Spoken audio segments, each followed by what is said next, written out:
queria falar uma coisa que eu vejo de perto, não vou falar quem, mas eu vejo de perto, que é com relação à obesidade infantil. Uma criança que desde pequena mesmo, ela é obesinha, ela é gordinha. Aí no começo até a gente brinca, ela é engraçadinha, a criança e tal.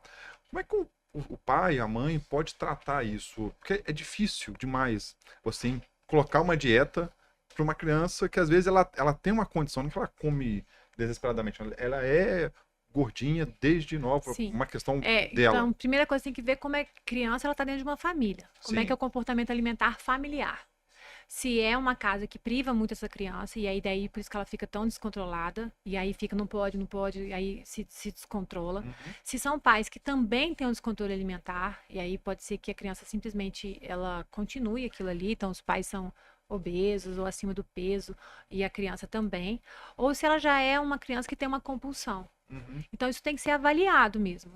Pode levar para endócrino, pode levar. Tem que tomar muito cuidado de como vai ser a abordagem desse médico, como é que vai ser a abordagem desse nutricionista para essa criança. Privar uma criança, ou na verdade qualquer pessoa do alimento, não é o nosso caminho indicado. Quanto mais você priva, quando abre, depois piora. Então, o que a gente tem que saber é esse equilíbrio. Então, assim, pode comer de tudo? Pode comer de tudo. O problema, assim, você precisa emagrecer porque você é feia? Não, você precisa emagrecer porque o seu corpo não pode ter esse peso, isso faz mal para você. Então, de saber lidar como é que isso funciona. E aí, a partir do momento, se percebe realmente um descontrole muito grande, levar no psiquiatra para ver se de repente essa criança não tem uma compulsão. E se tem compulsão, pode ter várias medicações que ajudam nesse controle. E aí talvez seja benéfico. A gente ouve tanto, assim, quando a gente fala de emagrecer, de transtornos, questões alimentares, é nutricionista, endócrino, né? É difícil falar no psicólogo, o tratamento psicológico para aquilo. É fundamental, E é assim, fundamental, ao meu né? ver é fundamental, tem Eu, que por exemplo, andar nunca, junto. eu sempre, eu sempre luto com a balança. Tô sempre ali atento. Mas você era uma criança gordinha? Não, engordei depois de velho. Eu acho que é por maus hábitos comportamentais, imagino. Mas eu nunca pensei, nem pensei no psicólogo para poder Cuidar disso. cuidar disso. Porque pelo que a Janaína falou, em algum momento você teve algum gatilho, Aham. porque você era magro, você não tem o hábito. Pra mim foi depois do casamento. Depois do Sim, casamento é muito comum. É muito Botando a comum. culpa na Carol de novo. É tudo, ele Não, faz mas isso. é muito Tadinho. comum engordar Ele depois do faz casamento. É. É muito comum. Porque Muda aí, o é hábito. psicológico também, né? Relaxa também. Agora Muda o já tô- hábito. Pode ser, relaxei agora já tô, não, mas talvez não seja o maior, não. Não, É literalmente mudou os hábitos alimentares. Às vezes, programas que antes faziam que a pessoa Só final de só semana. final de semana, e de repente começa a utilizar a comida como algo prazeroso, alguma coisa para fazer junto, e aí vai ficando talvez mais sedentário, e junto com o casamento, aí você vai ver, a gente vem os anos, né? Então não é o casamento. Eu casamento e os anos passaram. Então a minha função, de repente, trabalhos, filhos, mudança de vida, muito mais tarefas e responsabilidades que antes do casamento a gente não tinha. Porque não tinha, porque eu não era casada? Não, tipo, eu era mais novo. Vamos combinar, né? Fazer 40, 50 anos não é simples assim. É um nível de responsabilidade que vem nas nossas costas. E às vezes muitas pessoas com dificuldade de lidar com a vida mesmo, porque querendo ou não, isso é mais difícil. E aí por isso, então junto com o casamento vem os anos, a mudança comportamental, a mudança de vida, a mudança de pensamentos, estresse. E aí isso tudo vai mudando comportamentos. Vai né? ficando mais velho. Vai ficando Vai. mais velho e vai ficando mais difícil perder. Vai ficando mais difícil, é fato. Isso é outra coisa. É. Você come com Não 20, é mito. Não é mito. Você come com 20 é uma coisa. Você come com 40, você não pode comer do mesmo jeito. Deus, isso não é justo. Não é né? justo, não. Tinha que ser o Porque contrário, né? Você vai ladeira abaixo. Aham. Podia ter pelo menos uma compensação. Não. E, assim, e você vai ganhando. A ideia é que você vai ficando melhor financeiramente. Isso, aí você pode comer É. melhor ainda, não é? Antes não podia isso. comer, agora eu posso não podia pagar. Agora eu posso pagar e pode comer. Verdade. Eu acho que isso é Deus. Na sabedoria dele, vai te equilibrando ali. Principalmente para os desequilibrados de plantão. Né, quer dizer? Porque senão você ficaria realmente louco, né? Nossa, eu só penso nisso. É não enxergar, hein? Mas uma coisa boa, por exemplo, a anorexia, ele é raro, não, assim, raramente não, mas desencadeado depois de 40, 50 anos é raríssimo. Então não tem. É muito mais comum na adolescência. Por quê? Padrão? Padrão. Cobrança? Imagina agora. Estão fazendo entrando no ministério, no governo mesmo, para não deixar falar de tipos de dieta, de corpo, dessa forma igual tem nas redes sociais. Você imagina que antes era a revista Boa Forma, quem lembra dos antigos aí vai lembrar da Boa Forma, era um ou outro que tinha uns corpaços lá. Agora você abre a internet, assim, é bombardeado. Então, essa comparação para o adolescente é muito difícil. Ah, e a anorexia nos homens tem aumentado. Ó, Sério? Porque antes os homens eram menos exigidos, né? Agora também. Agora eles estão vindo assim, cada vez mais sendo exigidos da forma física, do que eles têm que passar. Então, tem mudado isso também. Então, tem aumentado. E o pior é que é o seguinte, porque não é só estar magro, tem que ter aquele corpo que o seu biotipo não comporta. Como é que a pessoa, tadinho, como é que luta? Não vai chegar. E Aí começa a cirurgia. E a anorexia é um transtorno onde a pessoa ela fica com baixo peso, ela se recusa a comer e ela pode se ver magra, mas ela acha que ela precisa ser, às vezes, mais magra do que ela é, ou então ela tem que ser muito magrinha ao ponto de... Tem paciente que fala, eu gosto de ver osso, né? Para poder sentir aquela coisa de controlar, de colocar a mão e ver o osso. caraca, É muito triste. É o transtorno mental que mais mata. é mesmo. Uhum. E é difícil o tratamento. Muito difícil. Como é que é o É tratamento? meio que mudar a pessoa, como ela se vê. Sabe por quê? Caraca, você imagina. Eu quero saber o tratamento. O tratamento para anorexia, né, para o transtorno alimentar, por exemplo, para compulsão alimentar, o paciente vai, ele quer emagrecer. Agora, anorexia, não. Ir lá tratar com a Janaína, não, ela vai querer me engordar.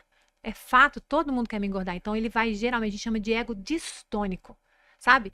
É igual o paciente que quer parar de fumar. Tem um que quer parar de fumar e vai lá porque ele quer, e tem outro vai porque o outro obrigou. Então, é diferente, igual qualquer tipo de... No anorexo, ele não quer tratar, porque se ele quiser tratar, ele vai ter que comer, ele vai engordar, e a última coisa que ele quer na vida é engordar. Então, é um tratamento muito difícil por isso, por ser ego distônico. E outra coisa, não tem medicação para anorexia.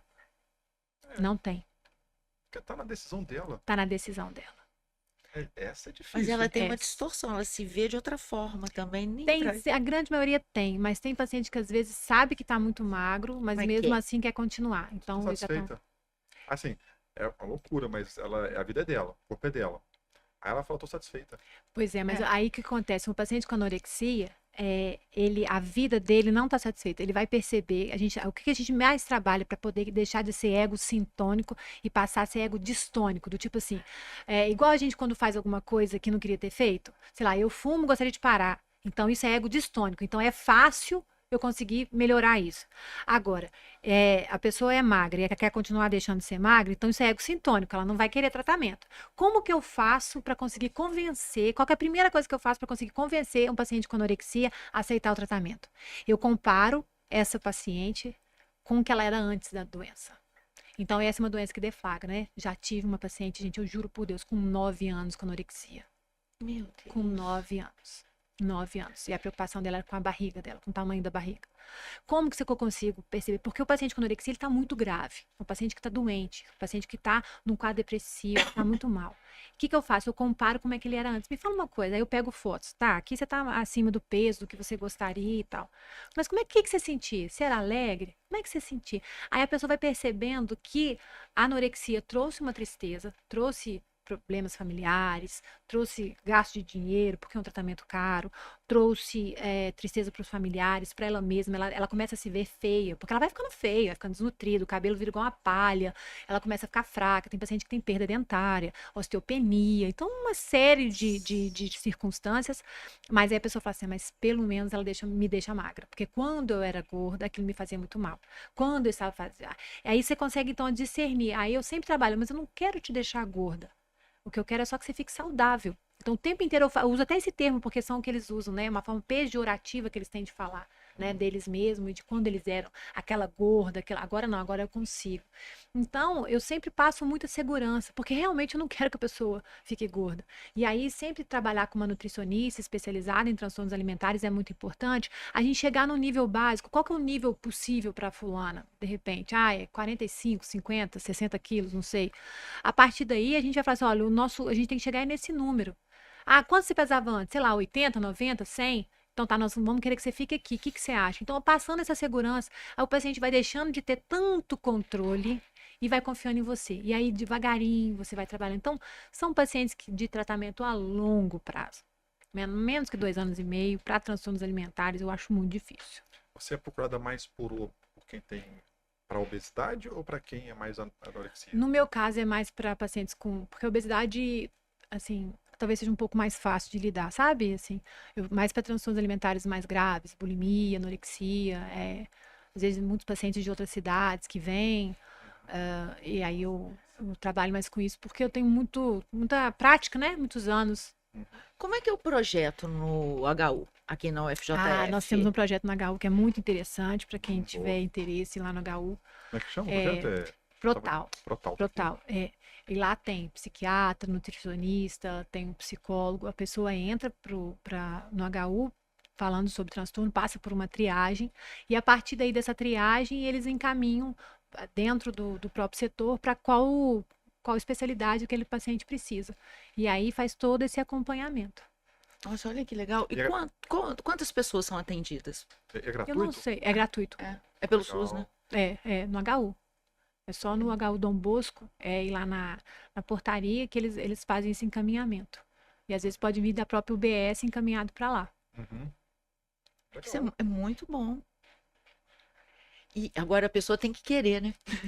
Pois é, mas geralmente não quer. Então o que que a gente faz? A Aham. gente pede ajuda da família. Existem pacientes com anorexia que a gente já teve que fazer a pessoa ficar atendimento domiciliar, porque ela não pode sair.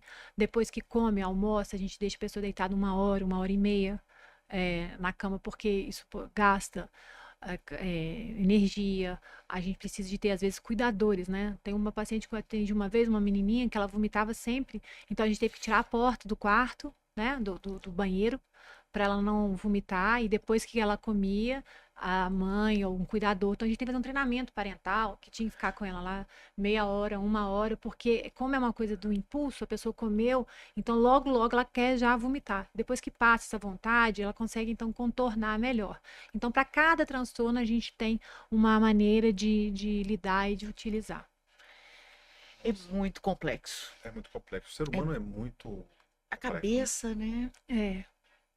Aqui a gente fala com várias pessoas, a gente fala com empresário, psicólogo, médico. Psicólogo, acho que é a primeira psicóloga que veio aqui, já veio. Não, veio outro psicólogo também. Qual? Eu esqueci, mas o nome depois eu lembro. E a gente vê que a nossa Ah, o mente. Ricardo. O Ricardo. Ah, vai sim, Ricardo. Foi o Ricardo. Ótimo, inclusive, o episódio. E a gente vê a dificuldade que é a cabeça do ser humano. E eu acho que quanto mais a gente vê isso, mais vê a importância que é buscar um profissional Uhum. para ajudar a orientar, É. né? Isso é fundamental e eu sempre falo, buscar um profissional desde a infância, na adolescência, que a gente previne muitos transtornos, né? Uhum. E claramente um profissional bem qualificado, né? Que aí tem que ver também, porque pode dar ruim. E normalmente quem procura é a família, né? Para transtornos alimentares, geralmente. Mas tem, quando adulto, às vezes, pacientes com anorexia, até tem, né? Mas geralmente é a família que vem quando tá os casos mais graves.